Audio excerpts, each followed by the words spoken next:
I just have one last request. Can we get a rapidly approaching the podcast intro?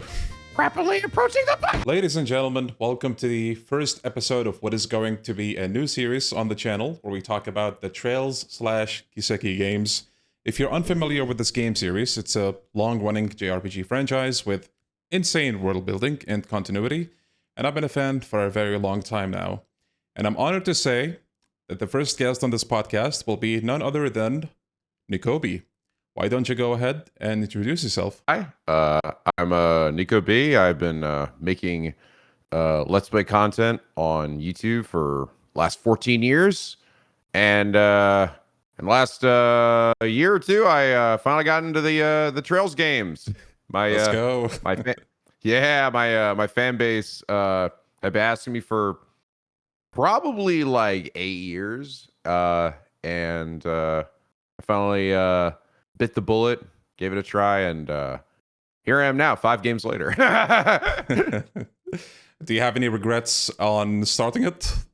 Oh no. I absolutely understand now why my fan base actually wanted me to do this for so long. It's exactly up my alley. Is the kind of series that I love the most for RPGs.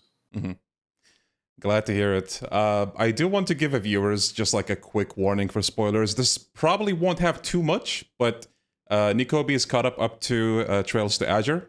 So the Sky trilogy and the Crossbow games, there might be some stuff here, so just be careful going into this. But otherwise, welcome once again. So I've followed your Let's Play of like the entire Sky trilogy and then the Crossbow games as well. And, with Trails in particular, it's just always a blast watching someone else play through it. It doesn't matter who, because the reactions that you get out of this franchise are priceless, as I'm sure you can tell at this point. Oh, yeah, man. Yeah, like the stuff you see can be insane, to say the least. And again, just watching your Let's Play was an amazing experience. So first of all, thank you for providing all of us that. Sure, man. Thanks for watching. I one of the things that I've noticed too, and that I imagine that at a certain point of like going, you get far enough in the series, and when you start looking back, you start to notice all the little details of things that, like, I'm already seeing it just even for just the little ways that I've gone, but you start to notice details in the story of like Trails that are like, oh my god, they brought this thing up this early in the game, like it's like some Oda and One Piece shit where like you're like, how long have they been planning this? Absolutely. No, like it's hard to revisit these games because they're so long, but if you do, you will really see just like how crazy the foreshadowing is, and like just how far in advance they plan some things. It is a bit of an eye-opening experience, because, when you first play through these games, you're like, okay, I have no idea what's going to happen, but I'm in for the ride, and you start to see things unfold slowly, and then, like the big stuff happens, and then nothing is the same ever again. I love Trails, and I did want to mention that, with Trails in particular, I don't think there's like a huge channel for it. It's still like a bit of a niche thing on YouTube. But I will say, there's the amazing channel, King Recon. He has amazing reactions, just an amazing dude all around. So shout out to him. And how do you feel about being, well, as of recent times especially, being at like the forefront of the Trails viewer base? Because I'm sure I don't need to say it, but you've brought in a lot of new fans for this franchise. So how does it feel? I mean, it feels good. I always love like introducing like people to like series and games that they didn't know that they would be like super into. It's not, I don't know if I'd even say it's even intentional. Like I just sort of play stuff and hope for the best, because I'm going in blind as well. But a lot of times people will like watch like the first episode of something and they'll be like, oh shit, I've never seen this before. This actually looks pretty fun. You know what? Hold up. And then they go and they basically play the rest of the game. And then they'll come back and finish the series like afterwards. But I've had people who go like I'll be like, I was like, all right, it's episode 2, and they're like Nico, because of this let's play, I am already 5 games into this shit. I'm just like, it's been 2 episodes. What are you talking about? Like, Oh yeah. I saw a lot of comments like that for the Trails series. So. Mm-hmm. And it really doesn't help as well that with Trails in particular, if you get hooked, you get hooked. Like you probably have a very good idea at this point of just how much it can grip you, like with the events that happen in the franchise, with the really good world building. It's just, I'm actually wondering, like, you as someone who played a crap ton of JRPGs, like way more than I did, I'm curious to know, like, how do I even ask this? Have you found any other JRPG series that has world building as insane as Trails? I've always wondered, like, from the perspective of someone who knows their stuff about JRPGs. I've seen world building in different ways but from specifically Trails, but nothing on like the extent of what makes Trails world building so impressive is that it isn't just the main story plot lines or simply like the setting itself that makes the world building, it like amazing. A lot of it is the fact is you see in real time the effects of story events to people in the world, and those are like real people out there doing their own things. Like they all have their own little stories, like, and you especially see it. That's why I loved about Crossbell, because we actually had like a hub area that essentially you could just watch change over time, and you could even see like hints at story beats and things happening in real time. Like you would, if you're talking to people regularly, you could actually see like, oh, what like something weird is happening with this character or something, and then it ends up becoming a really important thing down the line. Like you're actually seeing its effects on the world, and haven't seen an RPG that has gone to that level and extent. Like most times it's like in other RPGs you'll have like an NPC and they will just be like that NPC, and they'll say their little dialogue thing, and it might change every now and then, but they're just like, oh, today's a fine day in the kingdom. I sure hope nothing terrible happens. It's like, it's something like you're like, okay, yeah, all right, just the nice little fluff dialogue. But I'd say the closest thing I've seen to it is probably Xenoblade, and its effects. They had what I lovingly refer to as the cocaine tree of where it was essentially like a big affinity chart of like NPCs and things, right? Like, so they act like real people too. But to be honest, most of the stuff that happens with them is almost like unaffected by main story. They're most like they have like their own little quest lines and things that you follow, which is fun. But no, in terms of actual like real like I am watching all this happen. These characters have their own side quests. They also are affected by main story. I've never experienced a series that actually encourages talking with people around you as the Trail series has. And that's what's made it kind of magical. It's like, this is just a completely new experience, even for me. That is high praise, again, from someone who like played a ton of JRPGs. So like, it's really, again, it's something that I've always wanted to know from the perspective of someone who did play a ton of JRPGs. Because I played a few, like I'm not an expert in them by any means. Like at the top of my head, the one other JRPG that I absolutely love is Shin Megami Tensei. I've been crazy about it ever since I got into it. Still in progress, like working my way through the games. But yeah, I don't actually play a lot of them. But the ones that I do, I really I'm fond of. So now you are done with both Sky and the Crossbill duology. So I want to say you're like halfway through, but you probably already know that Cold Steel has 4 games. And then there's one at the end of it as well, and then there's Daybreak with 3 and counting now. But no, I feel like I'm nowhere near like halfway even. Yeah, I think it's like yeah. I mean, the Cold Steel games. Not to mention, by the time I get to even if I'm like quote unquote caught up at like from this point in time, there's already gonna probably be like 3-4 more games that have been released since I've like gotten to that point. So yeah. Well, I mean, just, go at your own pace. Like, we're loving the playthroughs. Just keep them coming. And I'm pretty sure people will have no complaints. Now that you're done, again, with Sky and Crossbill, do you feel like you have a very good, like, grasp or idea on how, I guess, the franchise operates and what to expect from future games? I mean, I'm sure the Crossbill duology showed you plenty of what to expect from the later games, right? So how do I ask this? Trails is a minefield. Like, I have to be really careful how I pick my words. Sure. So, okay, let me take it to this particular area. So now that you've played both arcs, which one do you find yourself preferring and why? For me, it was definitely the Crossbell arc.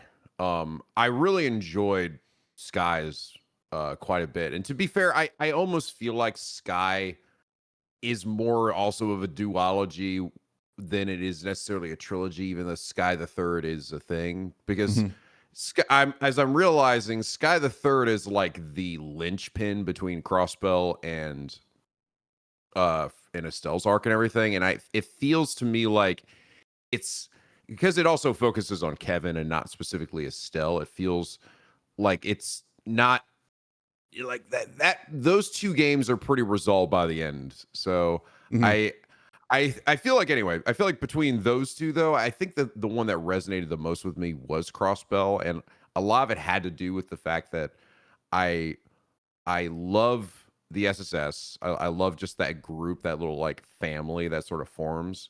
Even if I think that Estelle is probably a more captivating, interesting protagonist than specifically Lloyd Bannings.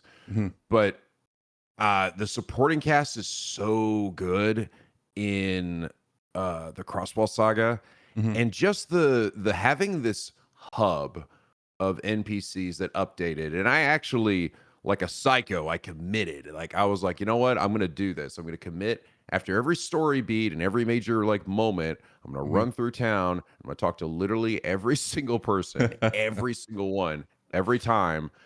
And I'm like, initially doing this, and I'm like, this could be a really bad idea. I might lose my mind doing this. But dude, by the end of it, I was so into it. I was like, I'm like, all right, let's go see how Billy's doing. Where the fuck is Billy? Where is he? I'm pretty sure, like, didn't you have like whole episodes where you just talk to NPCs? Oh yeah. No, the series probably would have been like both ends, probably like 20 episodes shorter if I had just completely skipped NPC talking. It probably been like, yeah, like I probably could have cut at least 50 to 20 episodes off both series. Yeah. Like, it's a lot, but it's so rewarding. Like, it's a commitment, and it's not something I would even necessarily say like, yeah, you have to do this. No, you don't. You really don't. But if you want to be super extra and get something that is surprisingly fulfilling, give it a try. As the story goes along, just like run through town and talk to people. Not every dialogue and not every character is going to necessarily have like super in-depth story, but bro, I could not believe how many characters actually did. Like a good probably like 70 to 80% of them had like things going on, right? And they would eventually like come back in some way. And like, and it was funny because the game sort of takes into account, like they almost treat it like, oh yeah, we're going to pretend like you haven't been talking to them every single fucking day and you already know every bit of their lives, because they're like, well, listen, I've been going through this thing, like you get a quest or something where they suddenly are focusing on that element, and they're like, And then Lloyd's like, no way. And I'm like, yes, Lloyd, you know this. We've been talking to them every single second of every day. Oh yeah. You know this, Lloyd. I know this man's social security number. But yeah, I think that did so much for me on the Crossbell like saga, and just watching, because everything people have talked about Crossbell is also like a character on its own, just the city itself. Mm-hmm. And I couldn't agree more. Like, it is an ever-changing landscape throughout the entirety of these two games that was such a joy to just watch, like all this shit and crazy bullshit happening, and you're like, oh my god, it's not just affecting me, it's affecting all these other people. Like, I got so invested in it, even though I do love Estelle. I think Estelle is the beating heart of Sky, and her and Joshua and everything, and they great cast in that game too. I think that, you know, her story and how that goes, and meeting Ouroboros and establishing basically what is like the baseline for Trails is great. And I can't wait to see, you know, to play through basically that story again when second chapter, the remake, comes out here. I'll definitely be doing a whole stream of that. Oh yeah, nice. But yeah, Crossbell really did a lot for me. Sorry to interrupt. I am curious, because we talked about NPCs and all that. Do you have notable favorite NPCs, either in Crossbell or the Sky? Oh, don't get me started, dude. Oh my god. Yeah, the two, probably the two that I loved the most was Roy and Mei Ling, which was basically an older brother and his little sister. And the little sister has like a little funny speech impediment where she talks like Elmer Fudd. She's like, Bob Boy. She keeps calling him Roy instead of Roy. And those two were my absolute favorites. So much so that I literally commissioned new portraits for them for this mod that is an additional thing for the game, where it basically adds portraits to extra characters, some NPCs, improved portraits to some of the main characters. And I was like, I want these two to be, they need faces. All right, they're too important to me. As a result of that, didn't you also get basically a recreation of yourself in the game style? I saw that as well. Yeah, that was by the same artist because she had done the pieces too. So I just reached out to them about like adding a few more character portraits, and then in her own, she just drew. She basically took Dudley's face and kind of built it off of that. Which I wish I could say I was insanely jacked and built as Dudley, Mr. the man who doesn't, when he's like, I'm ready to get serious, he throws his gun away and then and takes his jacket off. He's like, all right, I'm gonna have to give it with my fists now. I love that as craft so much. It's something out of Yakuza. Funny, dude. It's so funny. Oh yeah. So you said Roy and Mei Ling in Crossbell. What about Sky? Would Anton be there or no? Yeah, I think, to be honest, yeah, it's really funny because people were so like, I remember when I got to that point and they were like so excited about Anton and Ricky, and I'm like trying to understand when I got there why these two were so like, I'm like, all right, this guy is like this guy who's kind of a bit of a sucker for falling in love, and then his friend who just likes to kind of watch the train wreck. Like, yeah, it's just sitting there with popcorn watching this shit happen. And I'm like, I don't know why everyone's so into this. And then it's like, like the first game was like that. I'm like, okay, and it's like, all right, that was interesting. And then you see him again in SC, and then it starts to build it, and you start getting some additional side quests around them. And you're like, I'm like, okay, yeah. And that's when I got introduced to this idea of like following these characters and their stories. And then like in fucking Crossbell, those motherfuckers showed up and I went, oh my god. And like now they're like unique character models, because there wasn't any other characters in Crossbell that had their models, so that suddenly they're like what was originally kind of generic model becomes unique. And then like I'm like, oh shit, it's my boys. Let's fucking go. Where's this go? Yeah. And I think that's when I started realizing the magic of these games of just like the stories continue, like even NPC stories continue all the way into like these other games, and that's just so fucking cool. I have never seen like even world building wise of like I have never seen a game do anything like that before. Mm. Where Yeah. NPCs are so significant. Absolutely, yeah. When I first got into Trails, I don't know. I thought maybe, like, I loved it first of all, but I thought maybe, like, I'm just not playing enough JRPGs, so like, I probably should. And there's a ton of other game franchises out there like Trails. But apparently, like, maybe there's one or two that does the same thing or like something similar, but apparently not to the extent of Trails. So again, just goes to show that it really is unique in that regard with how it handles the NPCs and the world building, and it's just really great to see that new fans are also enjoying that part of it. I swear they must have like files and books of just like thousands of NPCs across this arc because the fact that they're also so consistent in keeping track of all these storylines and even among just not the specific trilogy or duology they're from, but actually like across, they're like, all right, well now this guy's just gonna travel over here. It's like, and we're still continuing their story. Like it's crazy. It's like there's so much consistency, Yeah. and and and also in the consistency in the writing too of how they're actually written. Like I that's another thing that sort of impressed me, where I almost thought when I get to Crossbell, I would feel maybe like a real Burnt difference out. in how, yeah, like how like the style of how this is written or done. And I'm like where it would really feel like, okay, this is definitely not the same, group that's necessarily writing the story, but it really feels pretty consistent. Like it all feels like it's like, yeah, this is all in the same universe. This isn't like Hmm.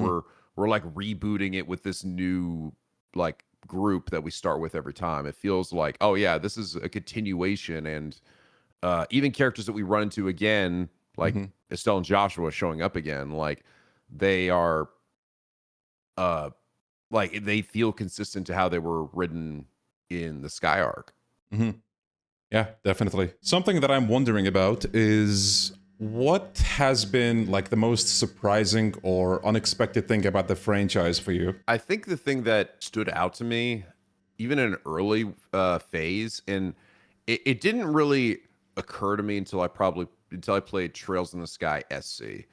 I Hmm. sort of had this idea based on a lot of, because like before I even got into FC and started there, I did a lot of research on these games, and I would like decide between LPs. I'm like, am I going to check it out this time? And a lot of times I was like, I don't know. I don't know if people are going to watch it or if it's just like a really vocal minority of my fans who want me to play it, because Hmm. these are pretty old games, right? A lot of Hmm. these ones they're very much look like they were ripped out of maybe like a PS2, PS3 era at best, because they're pretty old looking. They're charming, don't be wrong, but Yeah. I was nervous just by how old they looked, that it wouldn't necessarily, attract people Hmm. or attract a Hmm. modern audience.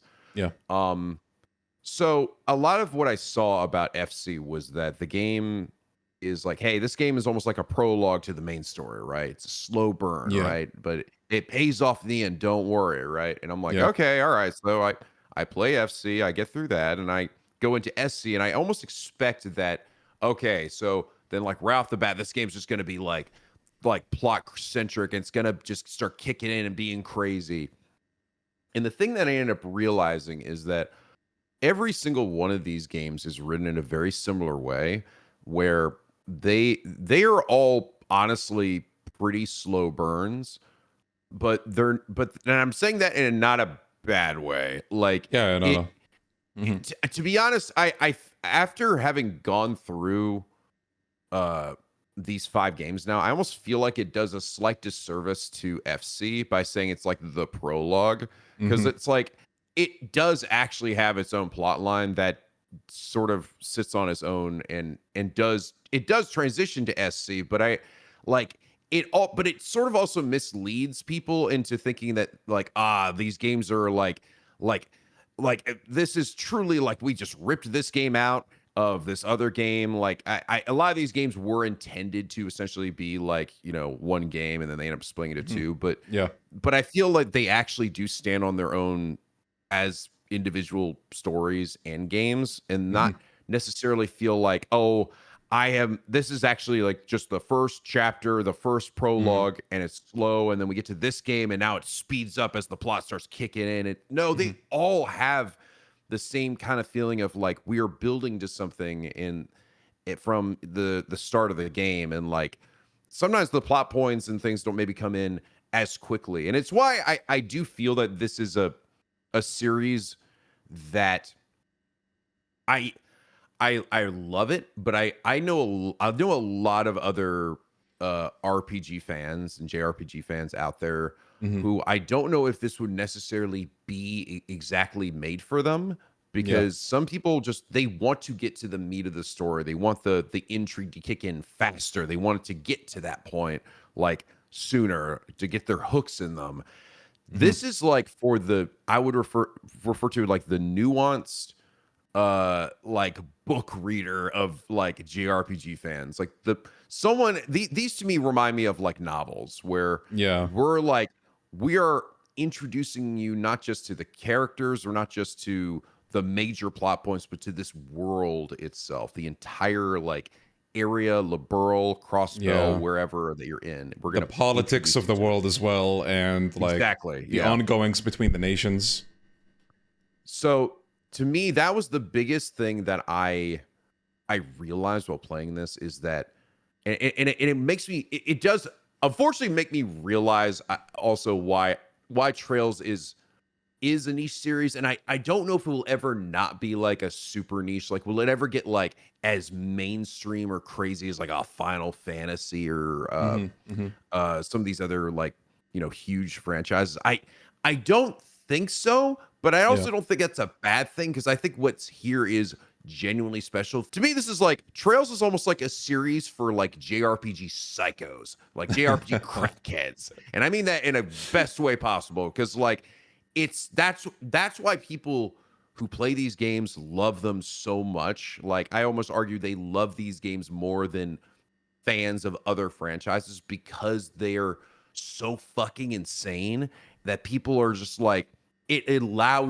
gives you the opportunity to be so enveloped in their world, to be so like, I am so engaged by everything that's happening, because they took so much of their time to like actually build this story, this slow burn, but god damn does that shit pay off. Like, the further you get, every game building upon the last game, and that's where the magic happens, man. That's just seeing that shit just like snowball. And now I've got even more characters that I'm looking forward to seeing get their stories continued in later games. So you're telling me, backtracking a little bit, you're telling me it's not normal to cross an entire continent to talk to every single NPC at every single interval of time? No, only JRPG crackheads like us would do that. I mean, that's not even the craziest. Oh, well, maybe it is the craziest part about Trails, but also you do have, like, with the original, I say original in Sky's case because we do have a remake and another one coming, but I feel like there genuinely are some things that you just kind of need a guide for. Like, sure, you can try to figure things out, but how are you gonna know that at like the shadow under the tree in Rouen at like 12 o'clock in the afternoon, like, how are you supposed to know that something is gonna show up there at that time? You know what I mean? Yeah, and that is a really nice thing. I'm glad that they've added a lot of like quality of life stuff to the remakes of those Oh, games, yeah. where they're like basically just marking the map that like, hey, this random dude is now out here. He's out here for all of one story beat, and if you miss him, he never shows up again. It's like, Mm-hmm. like, yeah, I that's why I appreciate, because I literally have spoiler free guides given to me, Mm-hmm. literally vetted by my fan base, who they give it to me before the series, that essentially allows me to go through and see all of this stuff, so all this really easily missable stuff, so that I can make sure that I don't uh lose track of it or Mm-hmm. miss my chance, because yeah, that unfortunately is a thing about this series, is that so much stuff is missable, Yeah. that will just like disappear if you don't engage with it or catch it in just like the half second that it decides to like pop up. So Yeah, absolutely. that's been really helpful, just Mm-hmm. having that, be able to refer to that and actually like see everything that the games have to offer. And trying to go for the highest rank as well, whether that's for the Bracer Guild or the police thing, it can be pretty tight as well, right? I mean, you've seen it for yourself, but if you Yeah. miss a thing or two, maybe you might just lock yourself out of that and you have to load an older save. It can be Yeah. a bit troublesome, yeah. Yeah, the nice thing, especially in Crossbill, I ended up having a like by normally it is pretty tight to get like the highest rank of detective, Mm-hmm. but because I played a modded version that actually added in quest lines from specifically the Vita version, which had like exclusive quest lines. Yeah. It ended up giving me a bunch of extra like DP, like a bigger pool to pull from, Mm-hmm. so I could actually like get there not too bad. But like, yeah, like, oh my god, SC's was such a tight, like, you have like, I think like 3 points of wiggle room or something in that game. Like, it's really freaking tight in that game to get like the maximum amount of like bracer points. And you wouldn't even know if you're not using a guide, that like that's the thing about it as Yeah. well.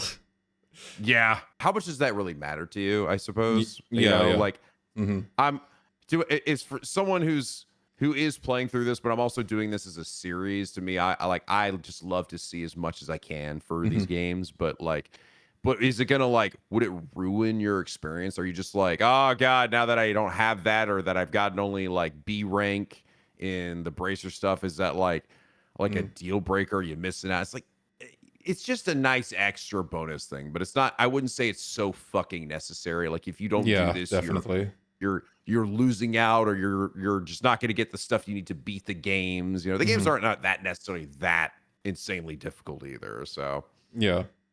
Like, I feel like as soon as you get the formula down, you basically will not have that much trouble. I mean, I think in a game like Sky FC, the original, you really miss a lot in the beginning, so you might want to use arts.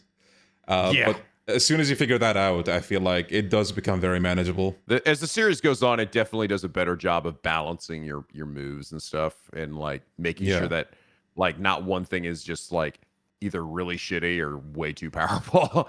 Yeah. If you had to put it into words, what do you feel like is the franchise's weakest aspect, at least as of now? Probably exploration, I would say. In terms of Exploration. like, Mm-hmm. in terms of its map design, it is definitely some of the most like absolutely like basic PS1, PS2 era like dungeons, and like actual like design for like, and the towns and stuff are great, don't be wrong. I think those are good. I think that the worlds and settings themselves are also good, but the Yeah. actual like, when you go to an area, to like a new dungeon, or like traveling to this like other area, it's basically just a big hallway with Mm-hmm. chests along the way, and occasionally you'll have to like unlock a door or something, but there's really not like, there's not Hidden much like stuff. Like, well, not hidden stuff. There are hidden stuff that are more hidden than they should be, but I think I know what you're getting at. Multiple times, like watching your playthrough, I see that you're expecting something to be like hidden in a house or like a shop, but there's nothing. Yeah, like it's a little more realistic because I'm not necessarily running into people's houses and just stealing all their bullshit. Yeah. Like it's like sometimes there's like some chests in town, like usually in like behind buildings and stuff, and that's fine. But yeah, it's like you sort of in most JRPGs, you're just used to just running into somebody's house and then opening up chests and like just taking all their shit and then running away. But Yeah. um they don't really have that. Most chests are usually just in like the areas where monsters are. Like I said, just in terms of like actually running through these areas though, like I cut most of the traversal stuff out of my let's plays of going through the like the dungeon areas because there just really isn't much to do or see to show off because it's like there's just not like, oh man, here's a puzzle where I gotta balance like two type of platforms, or oh there's a puzzle where I gotta match up the colors and show this thing, or oh there's this interesting gimmick of sliding this box over here, or and like no there's like just like no puzzles, like almost none, other than just occasionally like pressing a button to open a door or unlocking something or whatever. Like it's really, really, really, really basic dungeon design. And it's fine. Like I don't mind too much. Fortunately, the music is awesome, so I kind of don't even really mind because I'm just like cooking it through these areas and like banging my head to like some rad tunes. But but like yeah, if you're like going in expecting or hoping like, oh man, I hope these games have like this really incredible like exploration and like awesome puzzles and dungeon design on top of just like the battle system, it's like no like and I don't know if that ever really changes as the series goes on. It might, and they maybe will add and adjust things, allow for like more, because I think to me I think it having more mechanics on top of just like running through an area and fighting monsters with your battle system, it just gives you more things to like spice up like your experience, right? More like, oh hey, I gotta shift my focus, I gotta shift my brain power to think differently about this, and I'm not just like kind of just zoning out as I'm just like vibing to music and like beating on monsters, but not really like thinking about it too much, because they're just hallways. So but that's probably like my biggest like critique specifically of the series. Right, the exploration. But I also but I also get it, because these games, even as far as where I am, the Crosswell didn't technically get released in the West for a long time, but these games I'm playing are pretty old. So I wouldn't be surprised if that's something that gets maybe a bit better as time goes on. Now, on the flip side, and I feel like this one is predictable, but what do you think is the strongest aspect of the franchise? Definitely it's world building and characters easily. Yeah. That's the thing that makes this stand out the most. I won't reiterate it too much because we already talked about a lot of it, but it is something really special. It's what makes this series, I think, specifically unique among all other JRPGs, and they're all very believable characters too. Like you feel like I never really feel like, oh, this character's acting in a way that feels like to go against what was established. It all feels right. You're just watching everyone's lives get like acted out in front of you based on all of the events of these games, and that includes NPCs, and I think that's just amazing. One thing that I really love about Trails personally is that with JRPGs and turn-based games, I feel like there's this stigma, for lack of a better word, where you like people think that you have to grind a ton in them, right, to level up.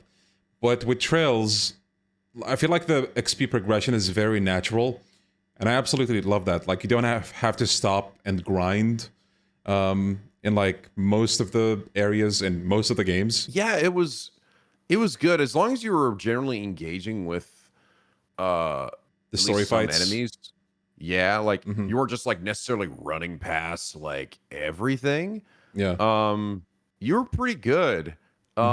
There are a few fights, especially in Crossbell, and especially in Azure. There's like quite a few fights where they really throw like some very strong bosses at you.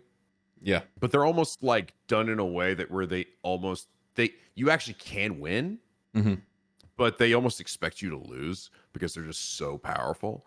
But outside of those fights, generally I haven't had too much problem with feeling like I've hit a roadblock. I don't know how to get past this guy. This guy's just like, I have to sit here and now, grind for hours or whatnot to get strong enough to do it. It really wasn't too much of that. Even moments where things that got really hard, I just had to adjust my tool set a bit. Yeah. Okay, this one might go into a bit of a spoiler territory. We did give a warning at the beginning, so it should be fine, but I am wondering if you had any plot twists that stood out to you, whether it's in the sky or Crossbell. That, and also plot twists that you just felt like didn't have that much punch. If I remember right, I think I saw that you weren't a fan of the Grimwood twist, right? Or were you? I'll talk about the one that did get me. First, let me talk about the good one. Yeah. The one that I really loved actually how it ended up playing out. I initially was scared because I was afraid it was gonna ruin a character that I really grew to love. And that was the whole thing around Dieter Croy and Crossbell.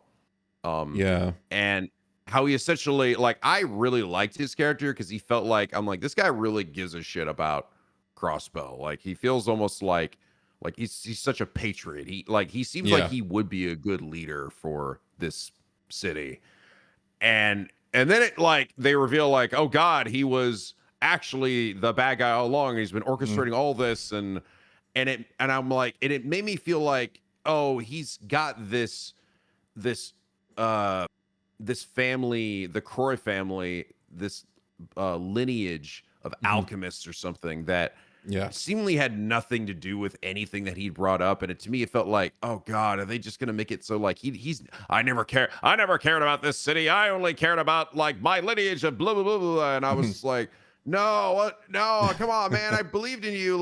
To me, it felt like it would have been a betrayal of what they had established. And I mean, to me, it's you could write a story any way you want. Sure, they could have done that. They could have essentially made him just be that was just a facade. But I felt like it would have done a very big disservice to what they felt like they were setting up for. And I wasn't even expecting him to be a bad guy. That really caught me off guard.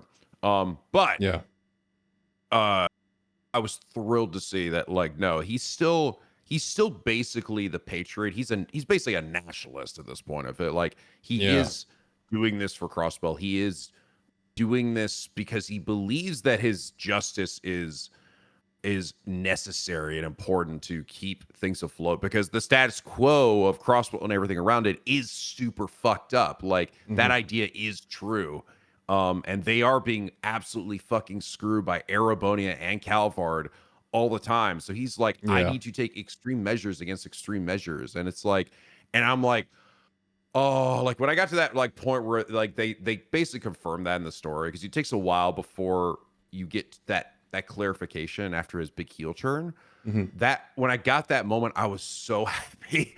I was so thrilled to see that they didn't, in my opinion, betray what made Dieter Croy an interesting character to begin with. So I ended up coming out the other end feeling oh, this was they actually handled this beautifully. I really enjoyed him surprising me by becoming this antagonist, but not losing what makes him a really good character to begin with. So I was really happy with that. That to me, I thought Dieter Croy, I think he was the best kind of antagonist of the Crossbell games. The Crossbell. Yeah. I really enjoyed seeing his just story and how that affected things. But yeah, I guess in terms of plot point, maybe they didn't quite hit. I would say a little bit of a twofold. Grimwoods is interesting. It is, and it does make sense that he, as the lawyer, would have so much control and power over things. But I think the thing that I didn't love how it was handled was just specifically how quickly he kind of folded. To be honest, this is a guy that literally murdered Lloyd's brother. He literally just shot and killed his brother, and then And then like Lloyd comes out here and gives him his old Lloyd Banning speech, and he's just like, "Fuck, you know what? Yeah, You're right. that is so accurate. My bad." And I'm like, no, dude, like you killed his brother. You've been like playing this for years. I almost feel like, as much as I didn't necessarily want Grimwood to turn into like, I didn't necessarily want him to be like, fine, I will absorb Kia's power myself, and then like, you know, become like this insane god or something. Yeah. I do feel like he just sort of like, he just sort of let his ideals kind of slide a bit too easily, or I don't know, like, come on, man. We've already done like 30 Lloyd speeches throughout this whole game, but that's the one that really got you. Like, yeah. Absolutely valid. I also felt like, sorry, go on. No, it's okay. I was just gonna say, and I also feel like I kind of almost wish Dieter was like the endpoint and not specifically Grimwood.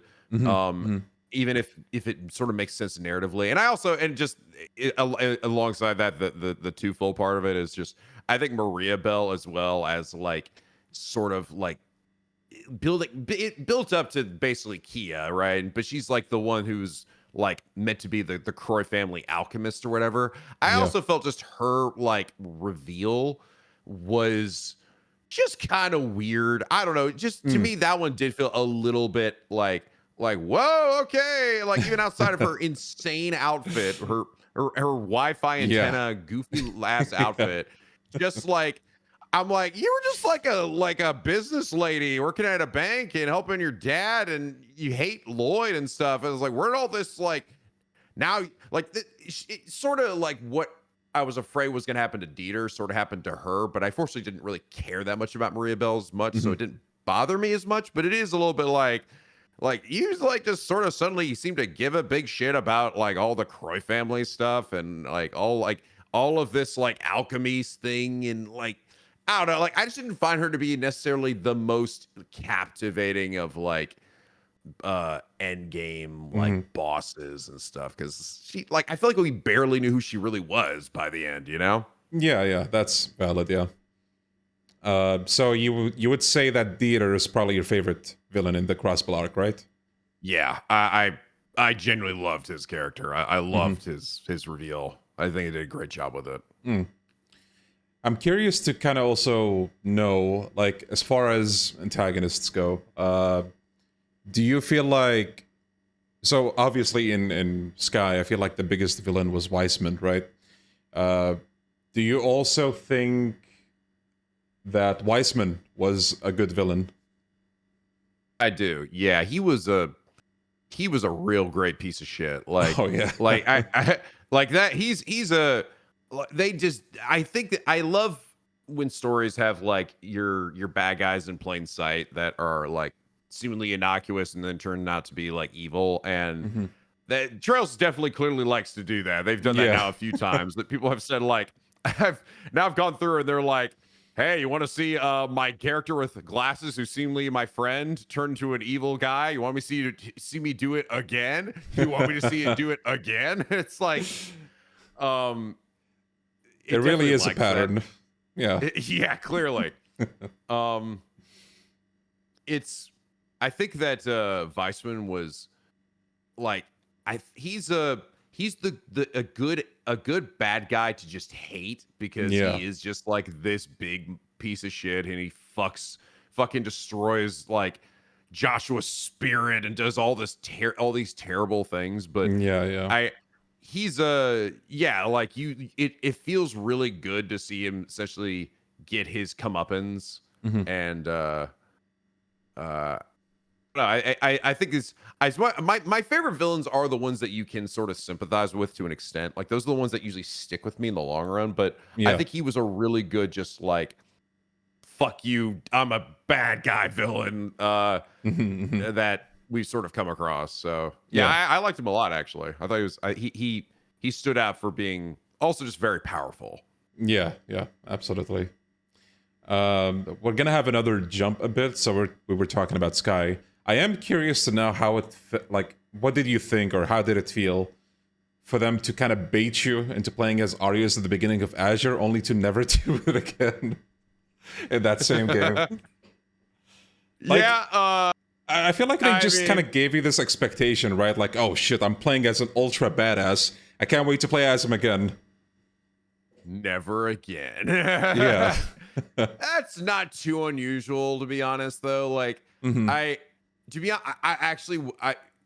I kind of wasn't expecting him to stick around for long. Like if you get like a super badass, powerful character at the start of anything in any of these JRPGs, it is usually just for a short time. Like, and I'm like, oh shit, they're gonna be Arios. This guy's like supposed to be on like close to Cassius's level. I'm like, this bitch is not gonna be in my party for long. He's like the Sephiroth of like Trails, right? And that even happens in FF7. There's like a point where like Sephiroth is in your party, you know, and he's like super powerful and crazy. And I'm like, it's gonna be like that. This is gonna probably like the only time I get to play as this bitch.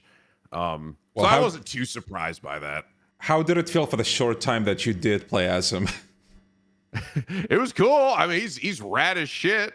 Oh hell yeah! I just like seeing him just like mop the floors with fucking everybody. I was like, Dudley, I don't even need you here. I'm just fucking laying waste to everything. Trails, I mean, you've seen as well, but Trails does this thing where sometimes party members will join and leave. This, like, very understandably, someone might find it annoying, but strictly within Trails itself, where, you know, they have a very specific story to tell, personally, I feel like it works so well, because it does also kind of leave you wanting to see more of that character that leaves, or you might miss them, or whatnot. It's just something that I kind of adore about Trails, where you feel like you might have this party member with you for good, maybe, but then you don't. And it just kind of leaves you wondering, like, where the story is going to go with them. Speaking... Yeah, go on. I've enjoyed that too. Yeah, like I actually I noticed that in Trails in the Sky, when like characters would like Olivier and Shara like go off and they like travel somewhere and you're left with just like Estelle and Joshua. And I'm like, oh, I miss them, you know. And then then it becomes cool when they make a return again, you know. So like, absolutely. But it all like feels realistic and it makes sense. So I actually rather enjoy it myself too. I'm glad to hear that. And on the topic of party members, can you tell us your favorite Sky party members? Let's pick maybe 4 to make it a bit spicy, I guess. Because if I were to let you to pick like as many as you want, I think you might pick everyone. Just pick everybody, yeah. Well, I have to say, I mean, Estelle is I think she's like still the best protagonist that we've had so far. So I have to say her. Okay. Like even more than Lloyd. Like I love Lloyd, don't be wrong, but I think Estelle is she shines like the sun, as they say. She shines like the sun. Yeah, she's just so good as especially a protagonist that feels like you really watch her grow as the series goes on.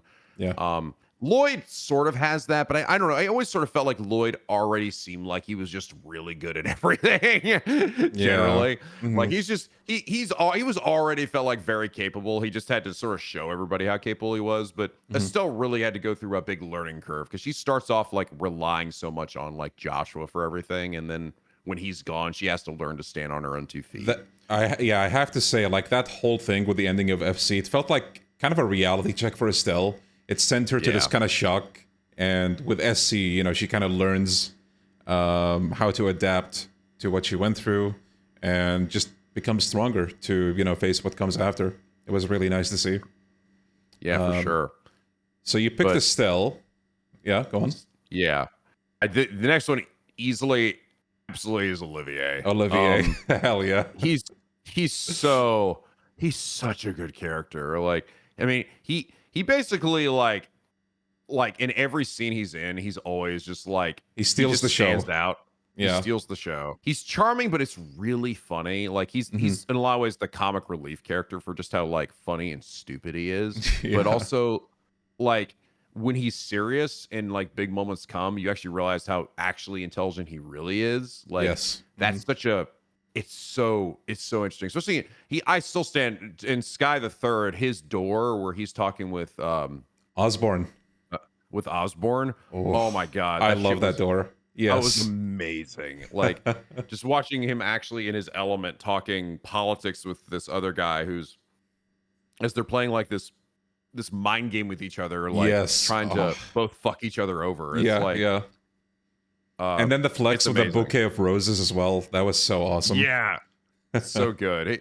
Just a genuinely like phenomenal character. So easily, yeah, Olivier is definitely would be my other one. You got two left. Two left. Let me think about this. You would think of me to be like, oh well, then Joshua, right? Here's the funny thing about Joshua. I do think Joshua is a pretty good character, but I feel like he doesn't really start to show those colors until honestly SC or the end of FC and then SC. Because for most of FC, he just sort of seems like he's just kind of like perfect and good at everything, and like generally is like the one solving all the problems. So it's like he's okay, but I feel like he gets more interesting by the end of that game, and then SC he's a lot more interesting, and you realize who he really is. But I'm like, I don't know if I would list him out as like one of my actual like top favorites of the group. I do agree for the same reasons you basically said. So like rounding out some party members, you got Agate, you got Kevin, you got Zin, Shara, Tira, Josette. I don't think anyone would pick Josette. Josette, man, it was always her. No, that's it. Yeah, So absolutely. Forgot to mention Richard and Ren. Those were amazing additions for the third. Love them so much. Yeah, those were great. Those were really good. Yeah. Yeah, I think Agate's probably the next one. I liked just how much of like he's such a shithead and he treats you like a like a motherfucker and throughout most of FC because he just thinks you're like he thinks you're just like really immature and incapable, and he's not wrong because they are. But a lot, and I like that this sort of like this revelation that he actually only really is like hard on you because he actually cares about you and it doesn't want you like to get hurt or do anything stupid. So his tough love attitude and everything that happened with his sister and everything, and how that sort of ties to him and to Tita and all that it's really cute. I like Agate a lot. I think he's a really a solid character that goes through some shit. I find his dynamic with Louve as well to have like been just amazing. Yeah, me too. Louve kind of saw himself in Agate to an extent because they kind of went through a similar tragedy, but you could argue Louve went through worse. Louve kind of wanted to send a message to Agate in a way, but he couldn't like flat out say everything like from the get-go. That was really nice. Like you have the scene at the graveyard where he brings flowers. Obviously, Agate would be on edge, but he genuinely meant well. He just wanted to like pay respect for the dead. That was beautiful. Yeah, they were sort of like mirrors of each other in a lot of ways. So it was almost like shining a light to show like, hey, like you don't have to like bury these feelings inside yourself, Like yeah. But yeah, I say Agate, and then I think out of everybody else, it's got to be Kevin. Kevin, let's go. He's the best, man. He was such a. I think the thing that really got me with Kevin, like, was the revelation in Trails the Third that his nice guy act really was actually just an act. Like he seemingly didn't actually care that much about anybody. He was just so focused on basically getting the job done, following through on his mission, and like they recognize that, right? Like when they actually like point that out, it's just like this, what the fuck, really? Like, he's so charming and nice, and you really just sort of it's hard to believe that, right? That's what makes his story so interesting, is watching him churn from basically the heretic hunter, right, into his own person, right, who actually allows himself to open up to people and actually show who he really is. I do just like as well how when everyone's onto him, like I think near the end, they're like, or he's like, you guys have to be the dumbest people in Zemuria because I fucking tricked all of you, and you're still like willing to, accept me. That was sweet. I enjoyed that scene. He's a great character. They do such a good job with these, like, again, another character has gone through like a fuck ton of trauma. So it's like they do such a good job of these like handling these characters with like horrendous trauma. Yeah. And now likewise for Crossbill, I want you to pick 4 people. Now it's probably going to be the obvious 4, but at the same time, there are some other party members, even if you don't use them as much as you do others in Sky. But are you going to pick the same 4? Like the original 4? No, actually, I probably won't. Okay. Because I'm gonna be fancy with this one. Like I said, I think Lloyd is a good, like, he's a good, solid, all-rounder kind of character, and he is a good leader for the group. But I actually don't know if I'd say he's the most captivating part specifically of like Crossbell. It's mostly the people that are around you. So like, and the same honestly kind of goes for Ellie. I think Ellie is also she's a nice, sweet girl, a good character. I like her that she knows a lot about the politics. I like that she's tied specifically to Crossbell because of her family and all that. Like, I think that she is, again, like, that's why I almost like, I think Lloyd and Ellie are pretty good for each other because they're just kind of mostly like, they've been through some shit, but I'd say they're pretty like the most normal. I was thinking the same word. I was thinking of the same word, normal. That's it. Yeah, like, but yeah, you compare that to Tio, who is definitely a highlight. Like, you know, she's went through some horrendous trauma. Got experimented on, has like, her feelings are all basically fucked up, and she kind of comes across very monotone. She's definitely very autistic coded. But God, she's so, I love her. I love her obsession with like Mishi. I love just like how matter of fact she is about like everything. And I love her, again, coming around and learning to open up about herself to everybody, to essentially like treat everybody like, treat this group as like her family, and I mean, I picked her as my little buddy both times in to the party, I think. Of like the affinity thing. I was like, I like it. It was cute. It was like, like we, and like you just like look after her like she's like your little sister or something. It's like it's very cute. So I like Tio a lot. I think she's a really good character, and who's both serious and also hilarious. Definitely. I think she has some of the sickest burns, like in Crossbell in general. She does a good job with that. She did. And then the other one's definitely got to be Randy Orlando. Yes. Hell yeah. He's the GOAT. He's he was. I love his.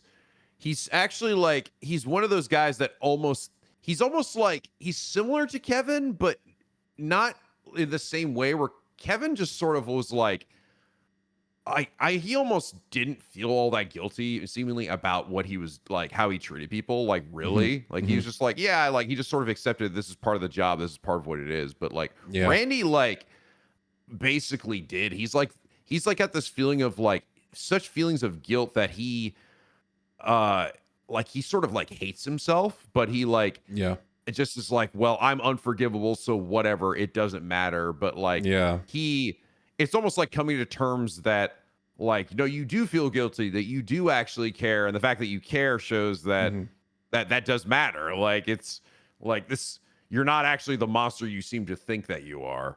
They're kind of a different flavor, like a bit of a same deal but different flavor. So like Kevin, they show you that he genuinely, like, to an extent, part of him does not give a shit about other people.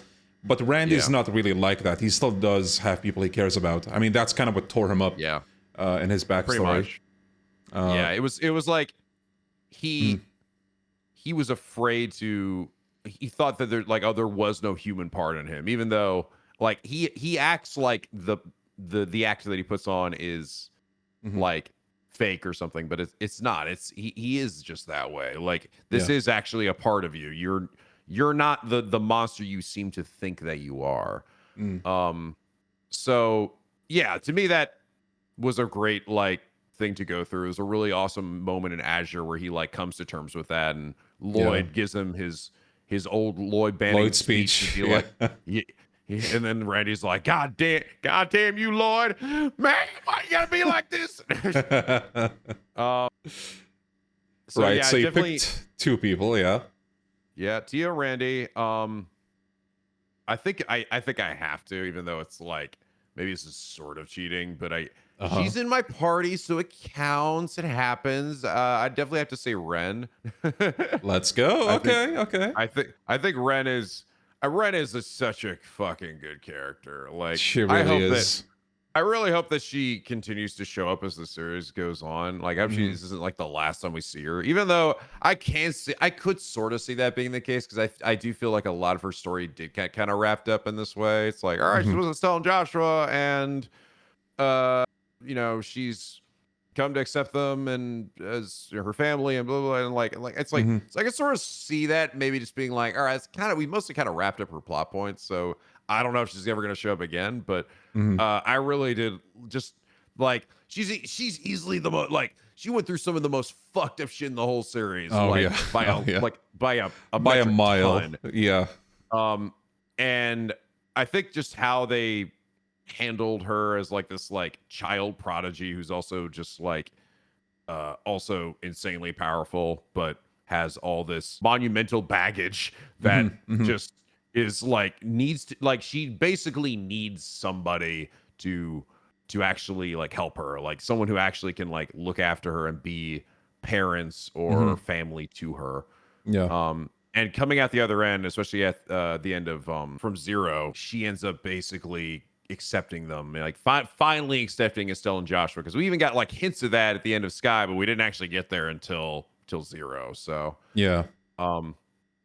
and it was great. It was, and then she ends up. I like this. They did end up coming back to help us at the end of Azure as well, which was pretty neat. Definitely Ren. Now I gotta think a little bit.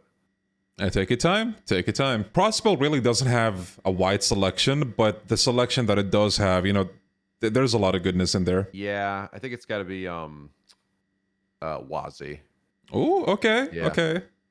Yeah, Wazzy's pretty great.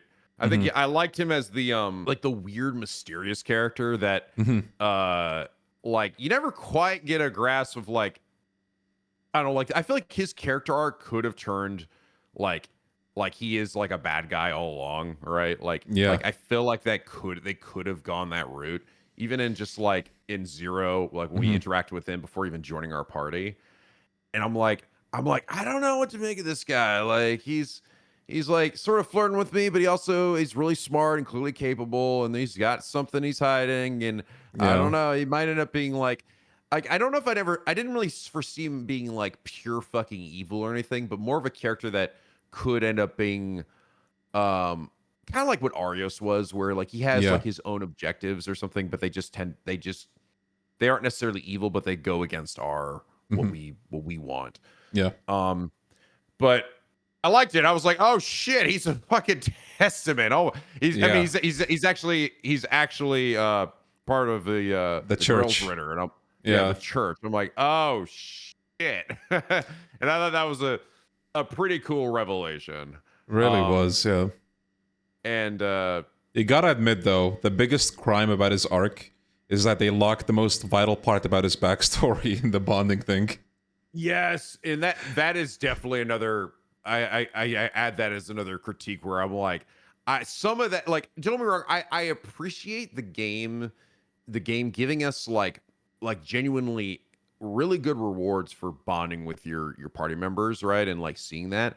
But I think the thing is that makes it like a sin is that it's I have to pick one person. Yeah. Like only one of these actually happens technically in a playthrough. And two, some of this feels so significant that I'm like, why is this locked behind like this? like, okay, sure, give me some bang for my buck, some value in bonding, but like this feels like really important. Like, this is actually explaining things that I would not get otherwise. Like, Yeah. and the only way to get it normally, unless you're like a psycho with a spoiler-free guide and you're like talking to everybody, it's like the only way to get this in a regular playthrough again would be to play the whole fucking game again to do it. You know, it's like, yeah, I was like, that's a lot, man. That's a lot. But it is.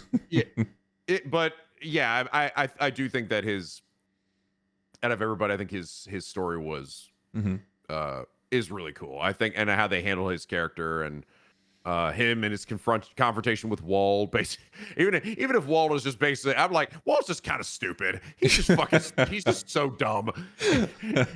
And just Wazzy being the one to sort of like bring it back to reality was great. Yeah, solid picks overall. Kind of moving away from the characters, I do want to ask you about like a vital part of the Trails universe or lore or world building. So you've come across the novels, and you know, having seen direct foreshadowing with something like Carnelia, which materialized in Sky Third with Ein, do you find any downsides with their approach with the novels? And yeah, well, that's really the main question. Do you find any downsides to this like novel foreshadowing approach? How do you feel about it? No, I actually think it's actually pretty neat. I don't know if it's going to be that way every time. Like, the idea is that every one of these novels is always going to lead to like a real thing. I mean, technically, I guess Gambler Jack was also real, as we've seen now. We did get basically a clarification that that guy was real too. I don't know if that's like the back alley doctor, or I don't know if what was the one I read this time? What was their name? Was it Sunshine on Yes, or am I tripping? Yeah, so it was Sunshine on Yes. Yeah, right. I mean, it could be. I mean, it's sort of hard to say. Like, right now, I only have clarification that those two were essentially, seemingly indicating real people and real things. But I don't think it's necessarily a bad thing. I actually think it is pretty cool. It also isn't. I wouldn't say it's necessarily like spoilery for things, because like, as we even got with Carnelia, a lot of the story elements of that aren't the same. Like, Carnelia dies, you know, like, yeah. So technically it's like there's like some truths and some falsehoods in these stories. And I think coming across and understanding what is real and what isn't is actually is kind of cool. And it also gives us it allows us to also get to know characters indirectly, you know, like even before we even necessarily are given or shown them in this main story. So yeah, no, I think it's pretty cool. Yeah, hell yeah. So now that you're done with Crossbell and Liberl, what are you looking forward to the most with the Erebonia arc? Oh, absolutely 1,000,000,000%. I am so ready for Gileath to be like my I'm so ready for that bitch to be like my big main bad guy. I thought he was going to be that in Crossbell. I thought that was good. And we get like a taste of it. I'm like, oh yeah. And then he's like, all right, well, I'm going to go die off screen now. And I'm like, what? Where are you going? But to be fair, I don't think he's really dead. I mean, maybe at that point in the story, maybe he could be, but I think like, nah, he's probably not fucking dead. I think but I get it now. I understand like, that he's essentially being saved for the Erebonia arc, which makes sense. I mean, it does make sense. He is Erebonian in nature, and knowing that the story of Cold Steel does like happen essentially like at the same time as the events of Crossbell, like I get it now of like of how like why he isn't necessarily the focus here. He still shows up, he still contributes, but he's not like he isn't the main antagonist for what Crossbell is. He's kind of part of the system essentially that is working against Crossbell, but he's not the guy that you look to. He's not really the dude that is going to be the big focus. So I think he is a really captivating bad guy. Even from the very few scenes he's shown up in for me so far. So I'm just looking forward to him seeing him in a more like actual like major antagonist role, and also getting a chance to see him in his own home state, his own like country, and like how he acts there and what was he doing in between all the events that we saw him in, you know, like what was going on over in Erebonia, seeing the preludes to all the things that built up to the events of Crossbow. Yeah, well, you have quite a bit of a road ahead of you. As you know, Cold Steel is 4 games, and then technically there's a 5th one, but that's a story for another time. I do have a question now, and if the answer is no, we're just going to move on. Okay. What do you know about the Legend of Nayuta Boundless Trails, if anything? Nothing. Okay, Nothing. That's enough. Okay. I've confided in a couple of viewers of mine, and they have given me some questions that they would like to ask you, if that's okay. Sure. So, first question. Who are your Trails baby girls? Male characters only. You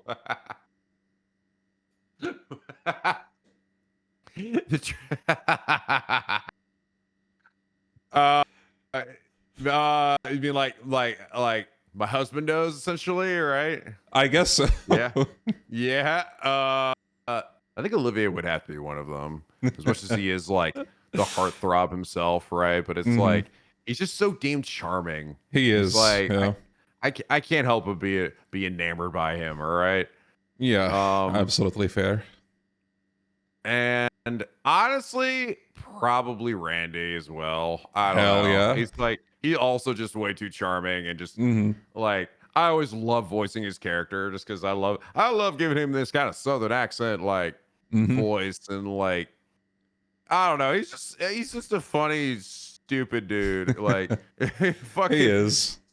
I like how, like, I love how he gets so like fucking pissed at Lloyd whenever he starts rizzing people. He's like, "God damn you, Lloyd! Yeah, leave some for us, you son of a bitch! You son of a bitch! How dare I will fucking kill you, Lloyd!" Probably Richard, honestly.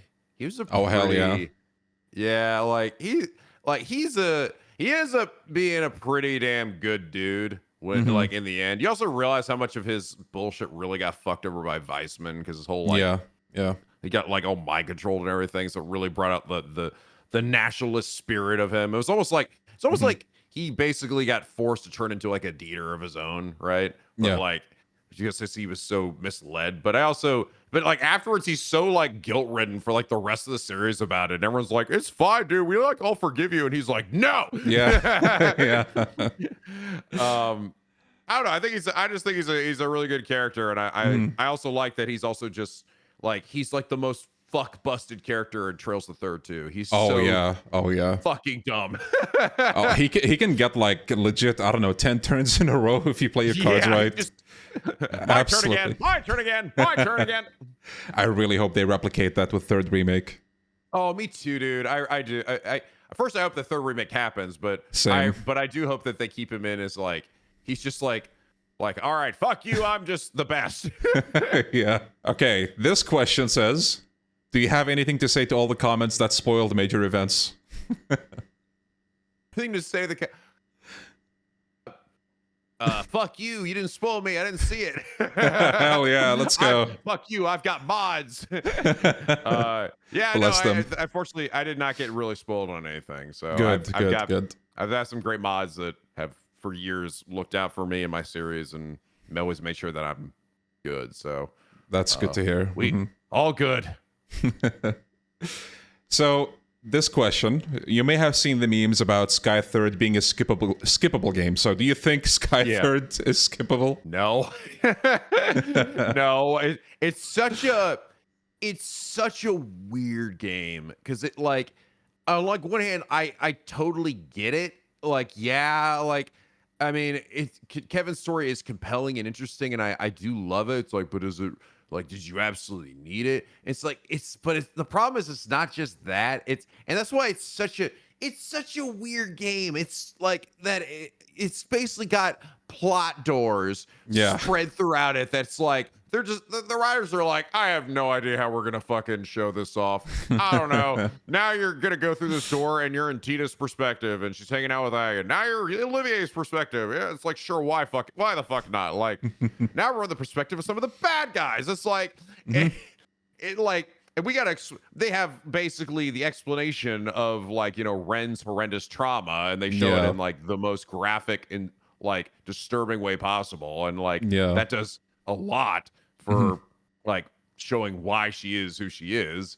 And then they have like the most random bullshit that could seemingly be maybe the most important, like this little girl going up a mountain, getting high off of the fucking like altitude fumes up there, and then dreaming of this fucking derpy baby dragon coming down, and them going on like never-ending story adventures together.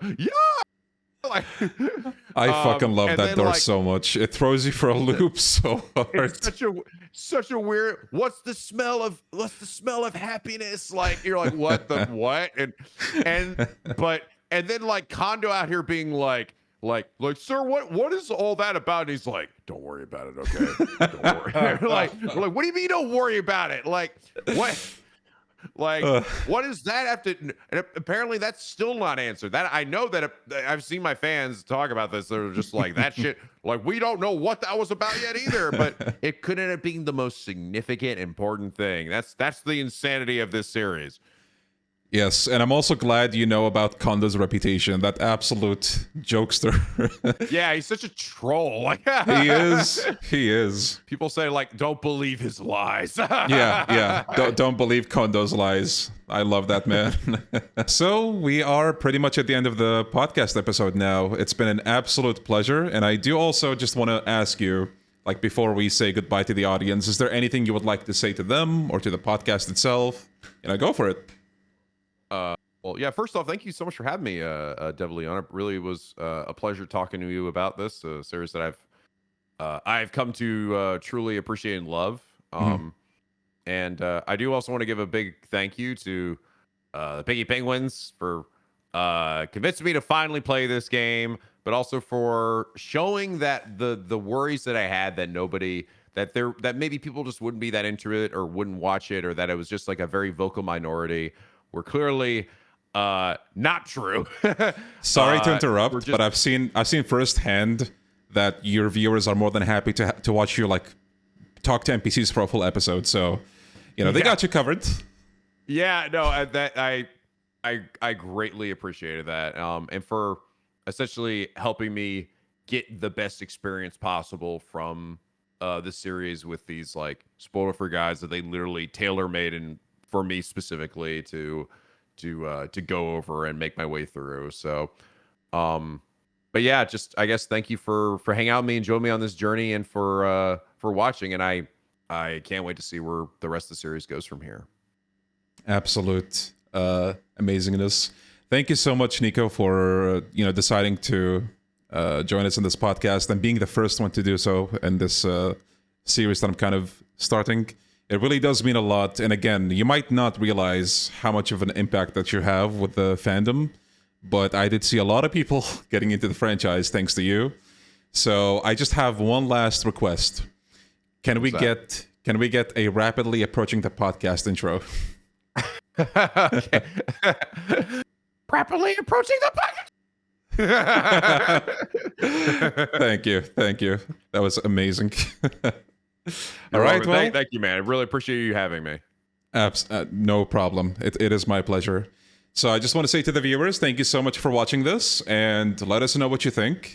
Again, it's a new series on the channel, and I'm planning to do more episodes, and we'll see how that goes. But for the time being, thank you guys so much for watching, and we'll see you in the next one.